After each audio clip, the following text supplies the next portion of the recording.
Salut à tous, bienvenue sur Geeksme, je suis très content de vous retrouver pour une nouvelle vidéo. Aujourd'hui je vous propose de revenir sur le LG G5, produit que j'ai pu tester pendant tout le mois de juillet. Il était donc temps pour moi de vous faire un petit retour sur ce smartphone haut de gamme. Pour commencer, ce LG G5 est vraiment très différent des précédents modèles de la marque, puisque le fabricant coréen a décidé de repartir sur de nouvelles bases en matière de design, en abandonnant ici ce qui faisait la particularité du G4, à savoir un écran légèrement incurvé, des touches du volume situées au dos du produit ainsi qu'une coque avec une finition en cuir. Alors LG a donc décidé de repartir sur quelque chose de plus classique et qui correspond un peu plus aux tendances du moment en proposant une coque en métal avec des bords légèrement arrondis qui rappellent fortement le design de l'iPhone 6 ou encore le design de certains smartphones chinois.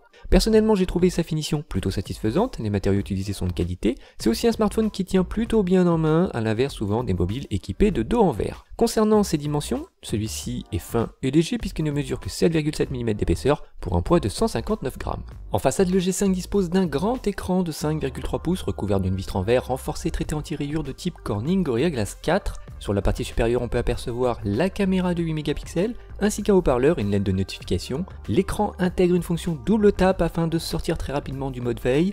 Et on retrouve aussi une fonction appelée Always On. Celle-ci permet d'afficher en permanence sur l'écran de veille des informations comme l'heure, la date ou encore des alertes de messages concernant vos réseaux sociaux. Au dos du produit, on peut apercevoir les deux capteurs photo ainsi que son lecteur d'empreintes digitales qui par ailleurs s'est révélé vraiment très réactif. Celui-ci vous permettra de sécuriser très simplement votre appareil, plus besoin d'entrer de mot de passe puisqu'un simple contact du doigt suffira à déverrouiller son écran. Le G5 est équipé d'une prise audio jack de 3,5 mm qui vous servira pour y venir brancher vos écouteurs intra-auriculaires fournis dans la boîte, qui pour le coup sont assez sympathiques, leur conception est correcte, et le câble en nylon a l'avantage de ne pas s'en mêler, et le rendu audio est plutôt bon. Sur la tranche droite, on dispose d'un emplacement pour une carte téléphonique au format nano SIM, ainsi qu'un emplacement pour une carte mémoire micro SD. Sur la tranche inférieure, on retrouve un petit haut-parleur, ainsi qu'une prise micro USB type C compatible OTG. Cette prise vous servira pour effectuer vos transferts de données, ainsi que pour recharger votre appareil. Sachez que ce smartphone est équipé de la technologie de charge rapide Quick Charge, ainsi que d'un adaptateur secteur compatible, ce qui au quotidien est assez pratique puisqu'il permet de recharger 80% de la batterie en 35 minutes. Une des grandes particularités de ce smartphone vient du fait qu'il soit modulable, il est donc possible d'ajouter des extensions faisant coulisser la partie inférieure du smartphone, sa batterie de 2800 mAh est donc facilement accessible et remplaçable. Dans le commerce, vous pourrez donc vous procurer un petit module photo qui vous permettra de retrouver une prise en main proche de celle d'un vrai compact. Un autre module de chez Bang & Olufsen vous permettra d'améliorer les capacités audio du smartphone puisqu'il intègre un DAC haute résolution ainsi qu'un ampli casque. D'autres modules sont disponibles dans le commerce comme une caméra pour filmer sur 360 degrés ainsi qu'un casque de réalité virtuelle qui viendra se connecter en USB. Petite précision au moment où je réalise cette vidéo, le fabricant n'ayant pas été en mesure de me fournir ces modules, je ne pourrai donc pas vous donner mon avis sur l'apport réel ni sur la qualité de ces extensions. Cette vidéo sera donc orientée seulement sur la partie smartphone. Le G5 fonctionne sous le système d'exploitation Android 6 Marshmallow, alors l'interface est quant à elle un peu modifiée par rapport à la version standard d'Android, puisqu'on retrouve la surcouche maison Optimus UX5.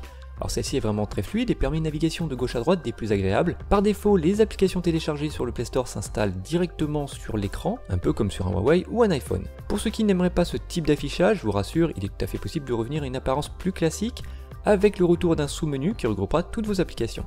L'interface du G5 est personnalisable, on peut par exemple ajouter des widgets, créer des dossiers en regroupant les applications, on peut aussi modifier le fond d'écran ou encore réorganiser les touches tactiles situées sur le bas de l'écran par un simple déplacement du doigt. Pour la saisie des SMS ou des emails, vous disposerez d'un clavier virtuel prédictif, celui-ci sera capable d'analyser automatiquement vos habitudes de saisie afin de vous suggérer les mots les plus fréquemment utilisés.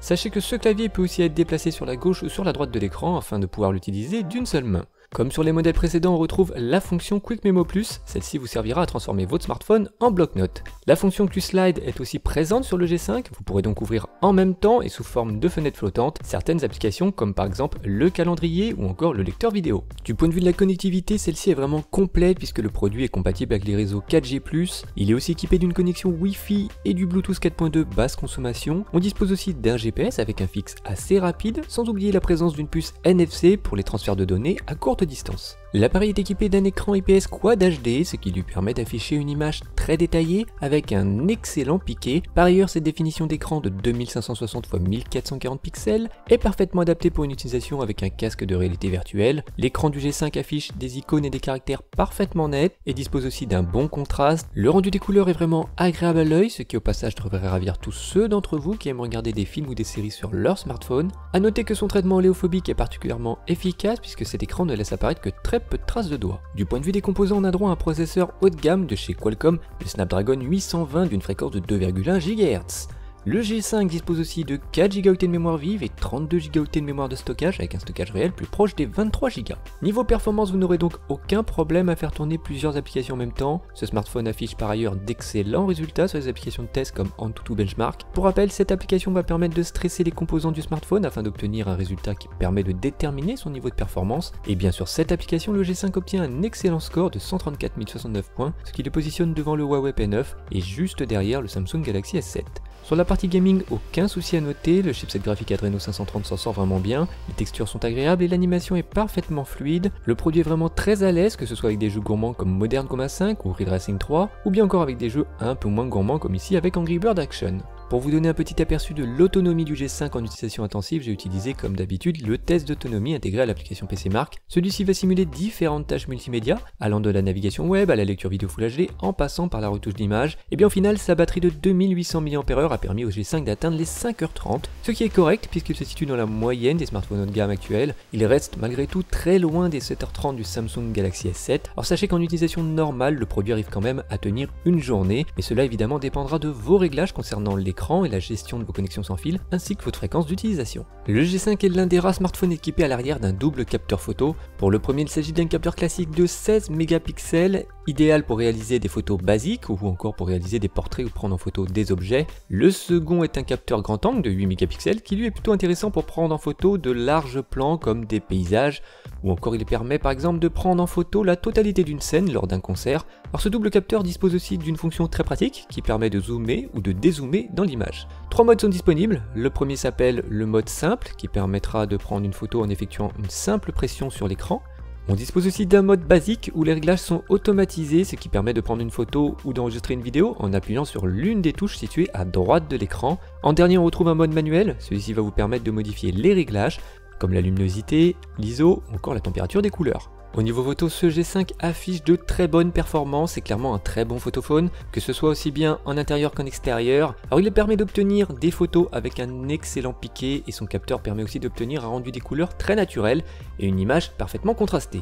Le G5 est capable d'enregistrer des vidéos au format Full HD et Ultra HD. Il intègre aussi une stabilisation optique afin de limiter les effets de flou, ainsi qu'un mode slow motion pour réaliser des vidéos avec un effet de ralenti, et à l'inverse, on retrouve aussi un mode time-lapse pour réaliser des vidéos avec un rendu accéléré. Une icône située en bas à droite de l'écran appelée Quick Share vous servira pour transférer vos photos sur votre boîte mail ou de les partager très rapidement sur vos réseaux sociaux. Au final, ce G5 est un très bon smartphone. Premièrement, j'ai beaucoup apprécié la réactivité de son interface ainsi que la qualité d'affichage de son écran. Alors c'est un smartphone qui a de très bonnes performances en utilisation téléphonique avec en prime une excellente restitution des voix. Autre point positif, son lecteur d'empreintes digitales est particulièrement réactif et j'ai aussi beaucoup apprécié ses performances en photo. En revanche, j'ai trouvé la luminosité de l'écran un peu limite en extérieur. On pourrait aussi regretter que LG ne propose toujours pas de produits haut de gamme étanches comme c'est désormais souvent le cas avec les marques concurrentes. Concernant son aspect modulable, il est certes intéressant, mais on pourra quand même regretter qu'il ne soit pas possible de changer de module à chaud et que le choix des modules soit si limité. Si vous êtes intéressé par ce LG G5, sachez qu'il est vendu 599 €, mais au moment où j'enregistre cette vidéo, vous devriez pouvoir le trouver sur le site Grobil au prix de 499 €. Juste avant de terminer, je voulais vous remercier d'être toujours plus nombreux à vous être abonnés à la chaîne YouTube puisque vous êtes aujourd'hui plus de 10 000.